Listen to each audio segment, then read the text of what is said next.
You're listening to Inclusive AF with Jackye Clayton and Katie Van Horn.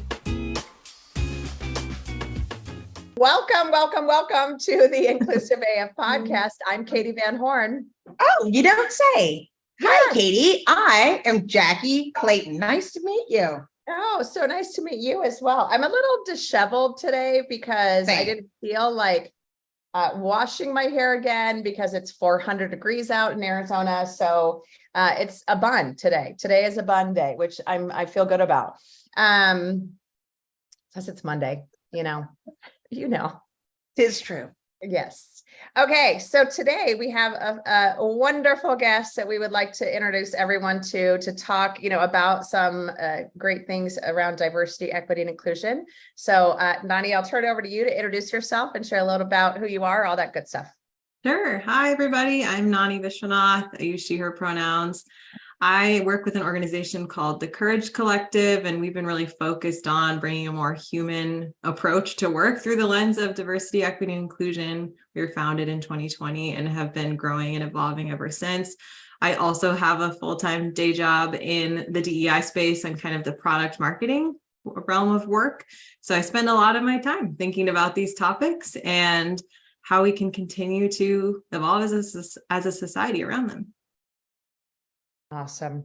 So 2020 you started. So obviously that was a major point in time with COVID, with all of the social justice issues going on.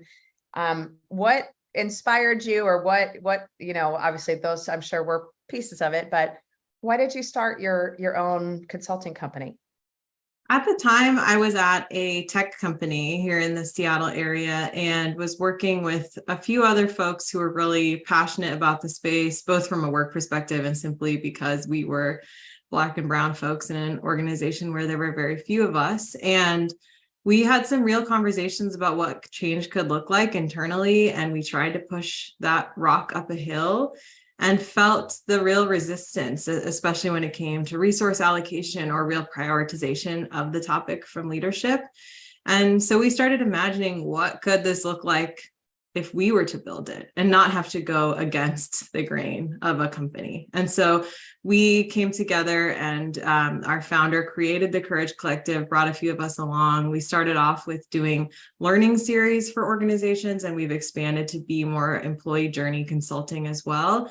We work with a number of organizations ranging from small startups to large Fortune 500 organizations, all kind of grappling with different aspects of DEI. But we wanted to see something more real, more human, and more prioritized. And that's why we started our own thing.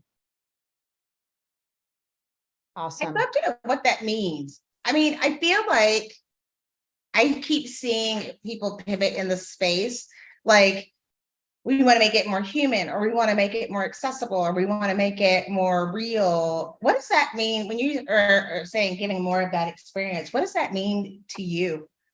Yeah, I don't know about y'all, but when I speak with some folks and even just mention that I work in the DEI space, I feel this like kind of freezing and upheaval of the shoulders, and like, okay, and I almost sense this like, okay, I'm going to get out my book of what I can and can't say now. And unfortunately, that's what a lot of folks understand DEI to be. And when working in a company where it wasn't prioritized, I felt like it became this really rigid academic conversation, rather than what we believe is like, what are humans experiencing day-to-day organization before they're hired, while they're hired, and even when they leave, and how is that impacted by the different facets of their identity, and how can we talk about it from that real human level rather than a list of what we should and shouldn't say. And so when we have our conversations with different clients, having them understand, oh, okay, this isn't about like how I should make sure I don't use certain words in the workplace, but rather how I can show up as myself, and also understand that everybody that I work with has a variety of different experiences that could be honored in different ways. And just the level of conversation feels more like a release of the tension rather than armoring up. I'm curious as to how do people get to show up? Is it more for leaders, or is it for ICs? What lens is it coming from when you're doing those types of things? It's a range for organizations. So we typically work with somebody who runs DEI at the company to get things set up. So y'all know, depending on the organization, sometimes that's a resource role. Sometimes it's a volunteer who's taking it on as their part-time initiative at the company. But we work with them to get it started. And depending on how the company's prioritizing it, we work with different levels of the company. So we might do a learning series with just leaders or entire parts of an organization, let's say a sales org or something like that. We might work really closely with their HR team to look at their employee kind of journey and dissect that for opportunities. A DEI council is often somebody we work with too. So it kind of ranges from the company and how they're thinking about it. My opinion anyway is that obviously we'd love to have more folks in the room and not just the folks who opt in. Yeah, if somebody said, oh, you can work with our volunteer person, I think I'd have to say, sure. Yeah. Wait a minute. Yeah, You're exactly. paying me, but you're not paying a volunteer so that I Totally. can give a volunteer more work. I'm getting paid, but you're not paying the volunteer. 100%. We would maybe put a flag up. I don't know where the flag would go or if anybody would see it, but a mental note. It's like, I think that probably tells you where to start, right? Like 100%. what's going on. Yeah. And as a consultant, we can say, number one, pay your people. Show hand, right? That's the beauty of consultants. Yes. And trust me, I hired Katie as a consultant to say the things like I can't say. Totally. To my peers, because the message is the same, but it hits different when it's someone who can leave, It's so true. It's so true. Yeah. Well, I think there's also a different level of honesty from employees about what their actual experience is. So, when you're talking about the, employee life cycle, the employee journey, that type of thing, you do have a different level with an outside consultant of what folks will share, I think. Because I've, been inside and outside doing these, this type of work, and the outside consultant, I feel like just gets a different level of honesty, or, folks feel more brave in sharing. But I think the most basic tenets of, pay the folks that are volunteering, because usually those are folks from marginalized or underrepresented groups. So stop taking advantage, is a huge piece. So what gets you up in the morning? What do you get excited about when you think about this work? I think it's, for me, those moments where whether it's in a training, whether it's in a one-on-one conversation, whether it's through hearing what we've heard back from thought pieces we've written, when somebody says, I feel seen by this, or I feel heard by this, or I thought I was alone in this and I'm not. To me, that's truly what gets me out of bed. My own personal mission statement is around empowering the voices of the unheard, or elevating those voices. And to me, it's always thinking of what are the experiences, perspectives, voices in this room that have not been heard, and how can we make more space for them? So that brings me energy every day. Awesome.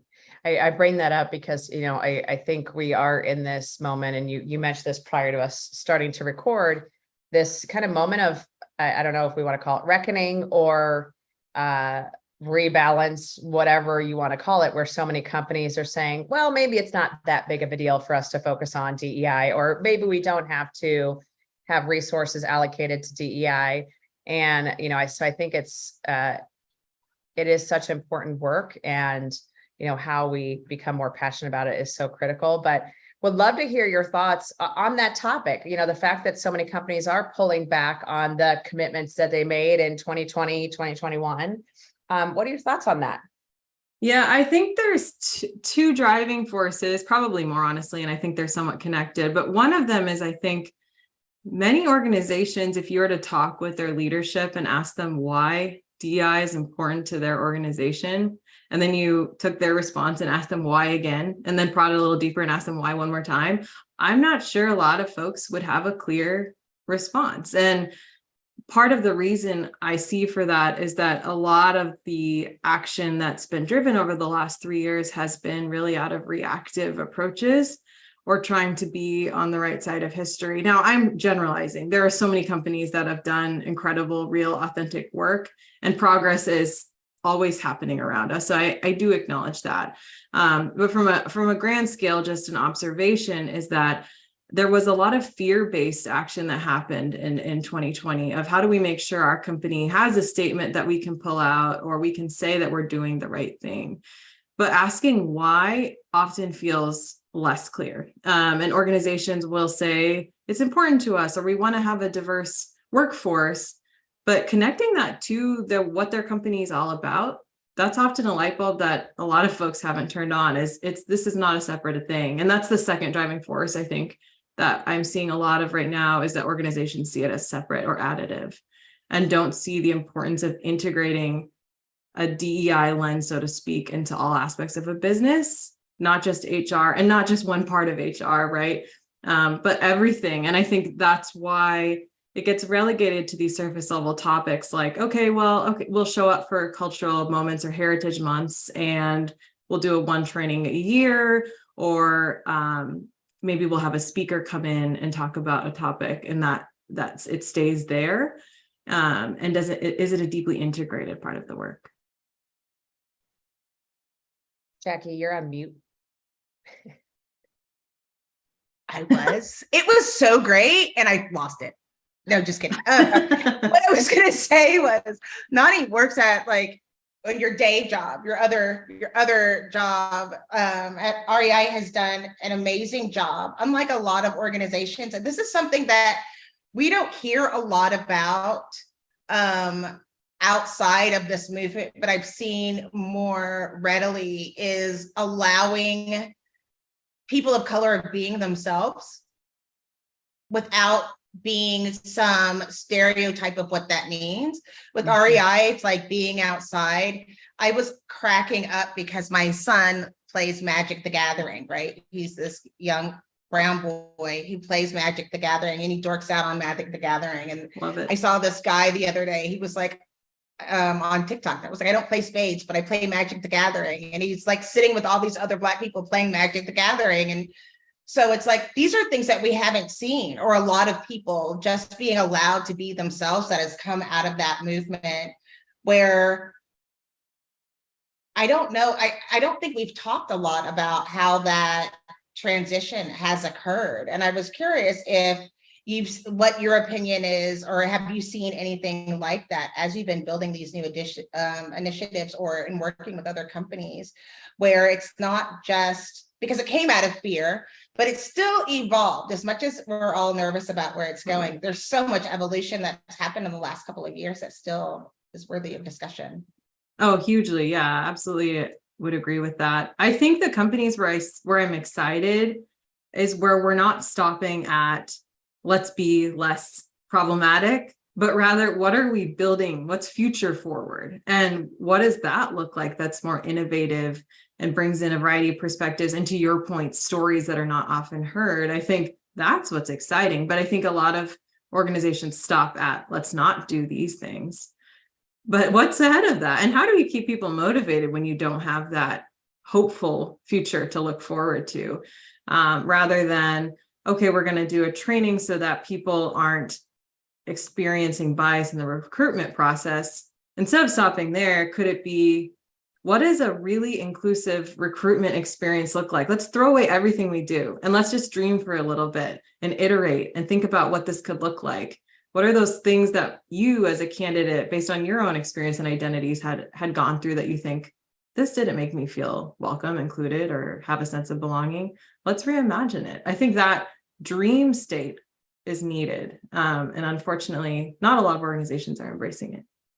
I think it's getting to the point where it's like, I think initially it came out where there was so much that we didn't realize that people weren't getting the same messages. They didn't realize what was going on in certain instances. But now it's like, it's twofold. If my organization is trying to do all of these things, regardless of my background, what does that mean for me as an individual contributor before the whole organization? Because like, some of people in their effort of being inclusionary make their place of work a very uninhabitable, lonely, cold place with everybody running around all excited and happy, except for the people that are underrepresented that still feel that way. It's another acknowledgement.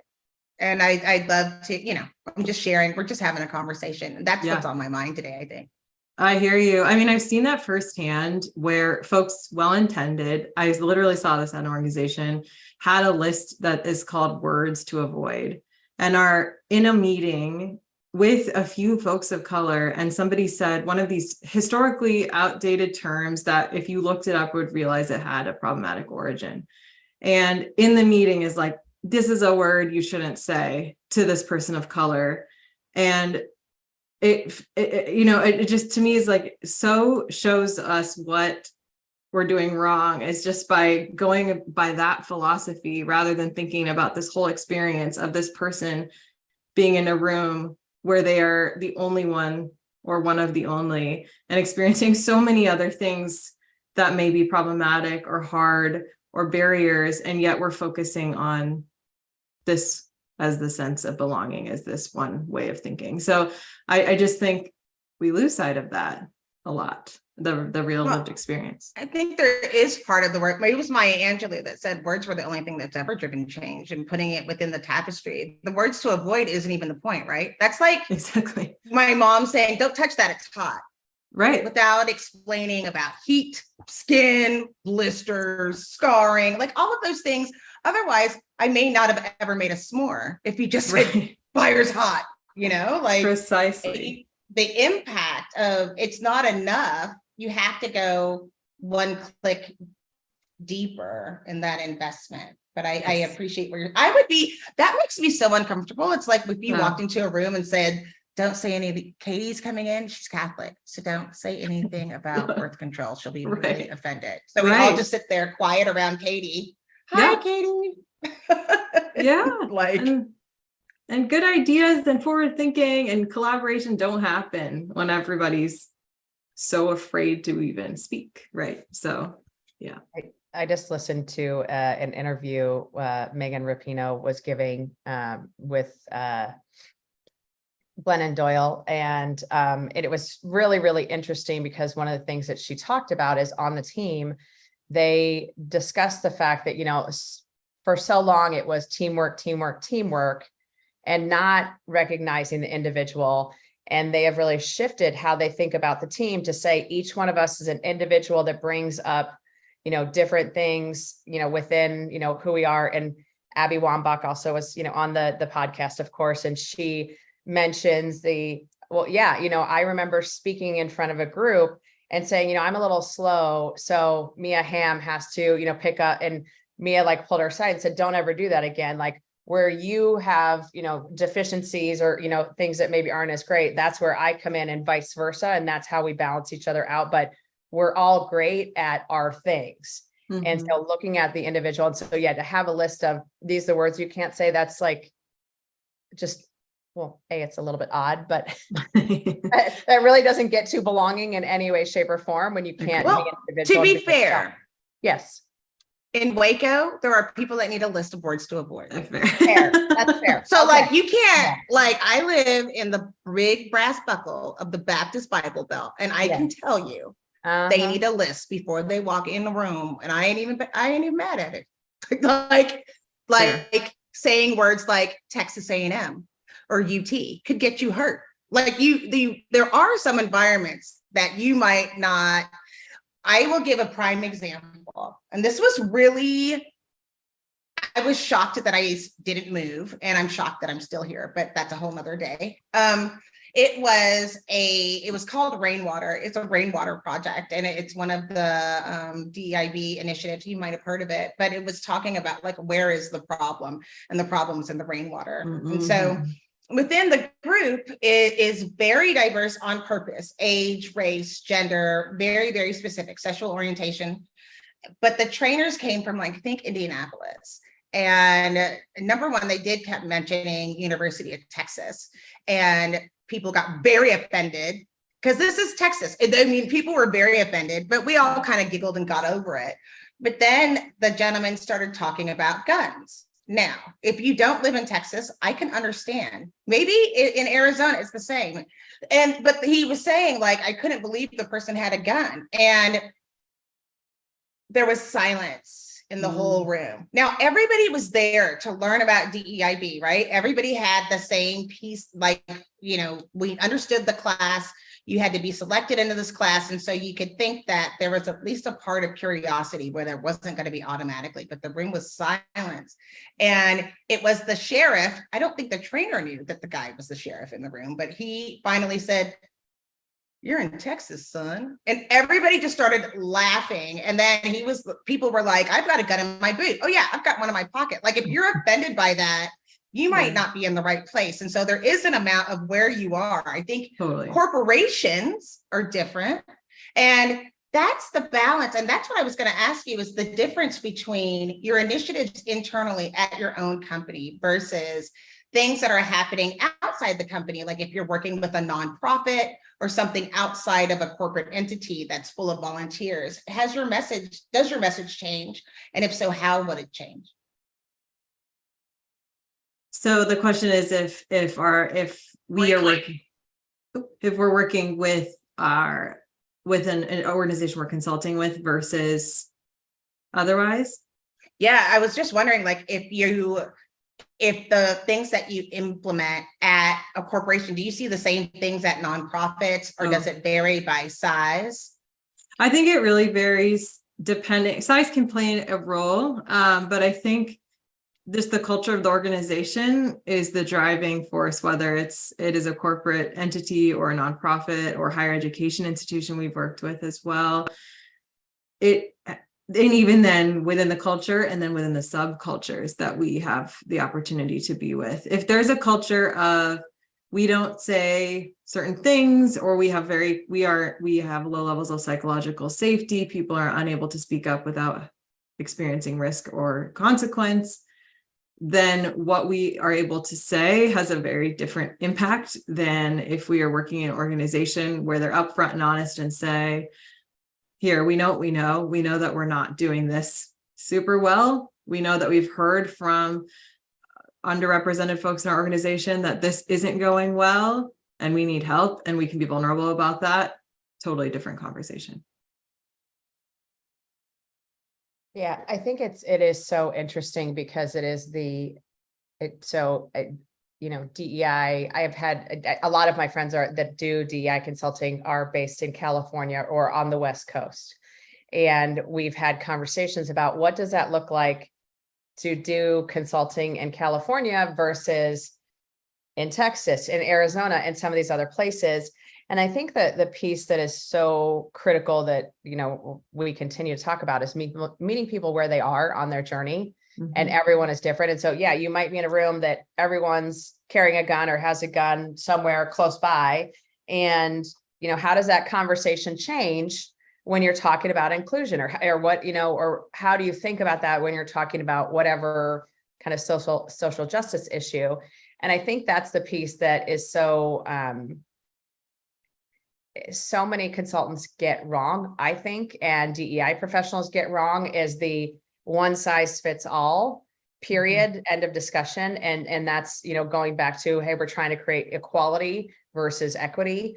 And it is just so fascinating to me, that you see the differences of what the approach will work. But I also think that goes to the belonging piece of, if you're truly creating a culture of belonging, mm-hmm. It can't all be, one size fits all, because then it's going to be exactly what it's been for hundreds of years in corporate America or wherever, organization you're in. So it's just interesting. Yeah, it's very true. Every organization, and even smaller parts of each organization, have to have their own approach, their own map, mm-hmm. and own what they need to undo as well. I think that it all varies.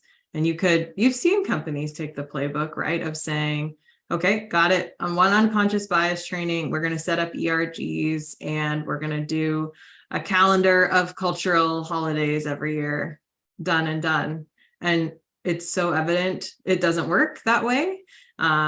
and in many cases actually does more harm to organizations, and especially those most marginalized. And it can work, but it doesn't mean it will. And I think that's the thing. I think so many people expect that. Like, that's the thing that's scary. So you might have heard me say before, like, the future of DEI is not Googleable. But I can't tell you how many times, like, they're saying, like, that's the playbook. Like, I think that's the Chat GPT, how do you implement So a true. diversity program?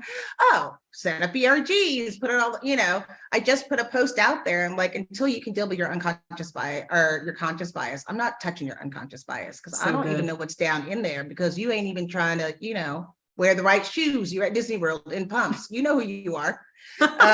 So we are even ready to deal with those other things. But at the same time, what's great about the collective is that there are so many voices that you can try it out. Because the other thing is, it's changed. Like, I used to think of courageous conversations of being able to say, I'm a practicing charismatic Christian at work. Like, that's courageous. But now it's like, just to be able to say, I don't think I'm being paid fairly.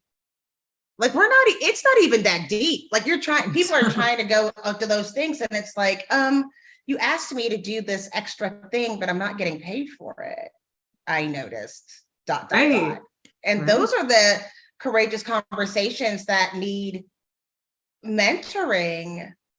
I would like to know, what have you seen? Has there been any new innovative things that you've been talking about? I talked to somebody today about they were talking about reverse mentorship with having people. And then I was like, okay, but what does the person from the underrepresented group get out of that conversation besides exploited for free? Like, it just felt, because I'm still a Black woman. Like, when I have these conversations, I start out being very professional, but sometimes I'm like, I would be so mad if somebody asked me to do that for these reasons. But I got I see where it could go. Totally. Once again, another click. So I'm wondering, have you seen any innovative things that maybe we haven't seen in every DEI playbook that you think are worth looking at? I'm really interested in conversations right now around the quote unquote future of work as it relates to companies thinking through this hybrid, remote, in-person work, and how DEI can be such a part of that conversation. Often is not, but organizations that are purposeful about why they want to bring people together in person and when, and really considering the impact on different identities, whether it's parents or caregivers that have a totally different need in terms of their schedule, or doing less of we're all going to get together at a bar when the folks who don't drink for whatever reason, or maybe are neurodivergent and that kind of atmosphere is challenging for them, or potentially they just are an introvert and that's not going to do it, right? There's so many reasons why folks don't like to socialize that way, but it's such a common part of corporate culture. And then the requirement of being in person and how that has a vastly different experience for folks who are underrepresented in the workplace, and seen some really interesting research about the benefits of remote work for people of color and what that's done. And so really thinking all of that through and then building that into the plan. So if we are going to get together, is there a clear reason for it? And can we build an experience that really has most people's needs in mind? And we do some active listening to bring that. Sure, it's going to take more of a lift, but the impact will be so much better than a blanket, you need to be in the office every Wednesday. So I'm interested in that as one. And then the second piece that I haven't seen a ton of, but I think is so needed, is just around the importance of people managers. I think people managers vastly are underqualified, should not have been managers, but they are promoted to be because that's what we do apparently. But we all know that is such a unique skill set that so many people haven't had the opportunity to develop, or maybe don't want to. And then the ripple effects of that are really costly on people and harmful, especially to those who don't have a lot of folks they can relate to on an identity level and at work. I'm so glad you said that. Yes. I mean, we need to run a billboard. I agree. Middle managers have been forgotten, honestly. And they have to do all the dirty work that all these people have been trying. And then they're like, here's the really hard thing that we just. What were you Yeah. going to say, Katie? Sorry, I jumped in. Well, first I want to let you know that ChatGPT has a 14-point response to building a DEI strategy. So you're all Where set. was DERG? Which one was it? Was it number 3? Tell me, tell the truth. Yeah, ERGs, let's see. Says That's so established funny. goals. So number 4, form a DEI task force or Uh-huh.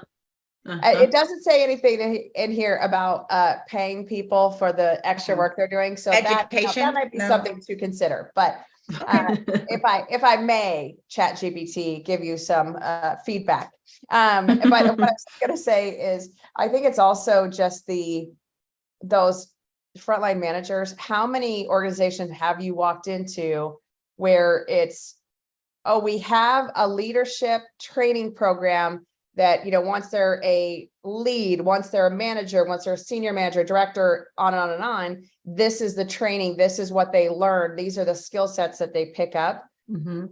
Almost none. Like most companies, it's just, you're a leader now, good luck, hope it works out for you. And no training, no anything. And it is a skill set that your best engineer might not be your best manager. Shocking, Right. I know. Right. I don't know if I should work with people. Some people in HR shouldn't work with people Oh, at all. same. Amen. Yes. Agree. To be Amen. clear, like Yeah. you just don't even need to come out. But like, Right. I'm glad that you said that. We were talking about, so we're working on internally, I work at Textio. And one of the things we were talking about is our inclusion council. What should we do to change it? And I was like, why don't we do it like they do at other organizations where you have specific rules with Robert's Rules of Order, all these things. And I was like, you know what? That would be more leadership training, like within 4 months than the middle line managers would have received in their whole career. Because I've been told of being on these boards all my life that this was supposed to help me in management. I'm like, nobody follows the rules, air quote, the rules, or understands how to have a conversation or like it's interesting. We have on the DEIB side where it's like, how do you have courageous conversations? And then you go back to like 1859 and there's actually some things written about how to have courageous conversations. And we've gotten into a habit of not looking at management skills when promoting managers. And I think and that could break your whole program. Oh, yeah. Yeah. That You've could got break your that company, buy-in, right? That could break your company. We've seen, stop. you know, when it comes to DEI conversations, something happens in the world, something horrible that disproportionately impacts one identity group. And then a person of that identity group goes to work and their manager, A, doesn't say anything or acknowledge the moment, or B, says something crass. That in and of itself, that one moment tells them, this isn't my place. They don't care about me. And nothing else that they're doing from an organizational level might be able to even change that. That's the level of impact a manager has. And back to, I 100% agree with you, Nani. And I think it's one of those things that we have so ill prepared our managers that how many of you got that phone call or that email as these ongoing, you know, issues have come up again and again and again. And it's, you know, well, should we say something every time because it's happening every day? Or, you know, hey, what do we do with this? Or how do we help our employees? And they truly have no frame of reference or any starting point, especially if they're not from a marginalized group, because they can't even wrap their head around I'm walking down the street and I get attacked for, you know, no reason that I can control. Right. Or I get shot or I get whatever. And we have not done a very good job. We haven't done any work really around preparing our leaders for those conversations, just to check in and say, what do you need? How can I help? Or just, I'm here. Yeah. Whatever that might look like. Even just acknowledge, I recognize this thing happened. That's going to have different levels of impact on you. Do what you need to do, or here are the resources that we can help you with. We've seen a lot of companies want like templates for these kinds of events, and you just can't templatize empathy, right? And there's new things. Like, I feel like again, I live in Texas, but like my friends in Arizona and Texas and Florida, like we've all been held hostage as a full state. Like, what are you supposed to say right now in Texas? It's every day. It's like, just put us on the prayer list and I'll get to you like next election, because it just keeps getting bad and or worse and worse. But I will tell you, it was my boss, and I was trying to be, and you get used to it. Like I always say, I've been Black all my life, so all these things have happened. I'm not necessarily expecting kindness or empathy. Is something that has not been my experience, and so many other people, it's not their experience, and it can catch you off guard as well. I do think it's so important to say something, but I was trying to talk to my boss, Karen, and she was like, it was right after, it was like the Black History thing in Florida.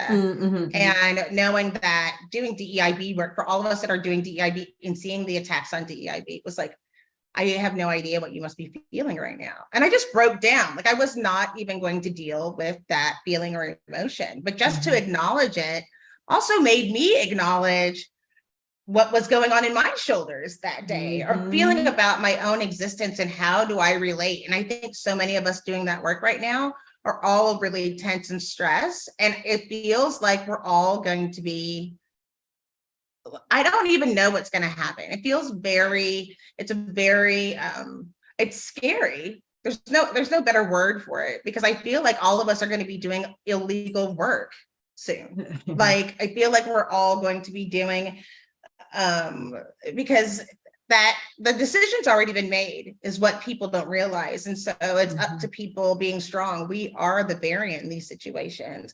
But the attack on DEIB has been very clear. The gauntlet has been thrown. We know where that's going. There's not a lot that we can do except for staying strong and supporting each other. And so I'm glad that you brought that up. It's so important to let people know that you recognize those things and can acknowledge, because it's going to get worse before it gets better. We keep saying that, thinking, but could it really? And then we're being completely blown away. And none of these things should, as soon as you say, I'm not shocked by anything, something shocking comes out.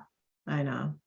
It's so true. And that's a powerful story of you with your manager. I think just that simple belief, like I can be human here. I didn't even know I could. After a school shooting last year, I sent an email out internally. I sent a newsletter and at REI, and I just acknowledged it. Like, I'm a parent, and other parents and caregivers, I know your mind is nowhere near work right now, and everything in your body wants to just like run and grab your children and hide. And like, I get that. And somebody wrote back to me and they're like, I've been in a workshop all morning and trying not to cry, just like, thank you for saying something. And, you know, just a simple acknowledgement of that human experience. And again, I think that's where I'm sure all of us have heard from senior leaders of the, well, I don't want to say anything because I don't want to say the wrong thing. Yep. And better you say the wrong thing. Yes. And start the conversation versus not even acknowledging it. And I think, like, put aside the humanity, put aside all of the reasons why you should do this. It's also just a business imperative. Yes. Where if you're in a workshop all morning and you are completely distracted because all you're thinking about is, are my kids safe? And how am I going to make sure they're safe? And all of those horrific feelings inside your body, you're not at work. You're not, you know, you might be there physically, but you're not there mentally. And so it's also I think leaders don't understand or don't recognize the fact that even just those little conversations, like Jackie's example with Karen, like, it makes such a difference. And and it's not, you're not fixing it. You didn't say, well, here's how we're going to change the world, but just acknowledging it and saying, either I can't comprehend because I don't have children, or wow, I can only imagine that all of you just need a minute, take what time you need, whatever that might be. That acknowledgement is such a critical piece to just being human and reaching across the table, whatever you want to call it, to say, I'm here. If you need anything, I'm here to listen. So yeah, it's important. So what are you working on next? Like, what is the next big project that you all are working on, that you're focused on? So we are putting together right now a report based on some of the data that we've done with our clients over the last 3 years through surveying, et cetera, to understand some broader themes about what's happening in the workplace, dissected a bit by identity. So we're excited to share that. We're talking more about how we propel a conversation about further integration of DEI rather than continuing to separate it and keep it on the surface. Personally, to your last point around saying the wrong thing, I'm interested in a world where people can say what they hadn't done right in the DEI space and be honest about it. A lot of us are innovating right now when it comes to DEI, and with innovation comes failure. And I think it would be so powerful if leaders at different organizations were able to say, we tried this thing. For example, we tried employee resource groups. We ended up having a bunch of passionate folks who are already in historically excluded communities do extra work, and we realized that they ended up burning out. I know that that's hard to say. It doesn't look good, but listen, I It's have to do accurate. that. By the way, you can read my report from last year. It talks about all my failures, and I look forward to sharing the failures from this year. I love that. Yeah, can we do Because more of that? It was one of those things where it was one of the things that was difficult. And I'm glad that you said that. And I hope that there's other DEIB professionals in the room, because it was like, I don't want to hear what's good. I want to know what we need to do to make a change. And there's so many things that, like just admit it, like what you're saying, so many people spin it. And it was one of the things that was a big impasse, was I was like, I'm not working with marketing on this. And I put it together and let marketing make it pretty. But then it was one of those things where I think Katie remembers, they were like, oh, I'm so excited to share. I was like, sure, I am not excited to share this. Yeah. Like going from 3 to 8% is not good enough. That does not anything to celebrate. Like, you know, these are the mistakes that we've made because so many people aren't. And like you said, that's why, you know, we then just started another campaign about how the future is not Googleable. Like, you're not going to see it out there until we start putting it. And that's why people keep making the same stinking mistakes. Yeah. Because it stops at, this is what we're doing. And without We're so saying, proud of, oh, and everybody, you know, hates us for it. They don't report that part. But Totally. people do need to start doing that more. You know, I think Aubrey Blanche, at the time she was at Legend, she started reporting on like the fatigue and the mistakes. And I think that is so refreshing. But it is also like, here's where we made mistakes. Don't do what we did. Or, you know, I think that's a piece as well that, you know, this is such a trial and error on so many of these things. And being able to say, oh, well, this company tried that, it didn't really work out. Or, wow, they did this and it was, you know, fantastic for their folks. I think those are the things as well that we just need to do better at, you know, talking to each other and sharing what's working and what's not. But excited to see, you know, what you all come up with, the report that you come up with, because I think it's really critical. So, okay. So what is one thing that you want to make sure our listeners heard throughout this episode? I think this idea of forward future thinking and the hope that comes, and optimism also that comes with building and trying new things, rather than spending all of your energy on what we're doing wrong or deconstructing existing systems. There's so much ahead. A core quote that I come back to all the time, it was tweeted by Dr. Crystal Jones, and she said, there's a huge difference between the ideas all are welcome here and this was created with you in mind. And anchoring toward the latter and thinking about what can you create with more people in mind, and kind of getting rid of that, let's fit everybody within an all are welcome here box and think about something much more nuanced and human-centered and individualized. I think it's exciting. And I want people, I hope for people to feel energized by the future of this work rather than depleted or fearful. Awesome. Thank you. Jackie, what you got? We didn't talk about it a lot, but Nani brought it up about the impact of like working at home and people of color and how that affects, but you know, looking in that, exploring that, because I'm sure it's the same for people with disabilities Mhm. and people that are older. Like look at how that impact is and explore those. And then the other part is to explore some of these resources. Because like Nani said, there's so many people that are innovative, even if it's working for you swimmingly well, and you can write the blueprint, still look at other people of doing, because to see if you can do one click more or 1% better can make all of the difference. And to look at some of those resources, and as we bring people onto the show, to look these people up and see the work that they are doing. I think a lot of people listen to us, but it's like, no, go look at the work, because I'm fascinated by the collective and some of the things that make me really interested. So I think that it would be great for people to do that and understand and dig in a little bit more. Awesome. Awesome. And I would say, I think this overall conversation around where are we at currently with DEI is going to be an ongoing conversation, as we all know, but really recognizing and being able to speak to why this is not just a nice to have, that it truly is a business critical, mission critical piece of work.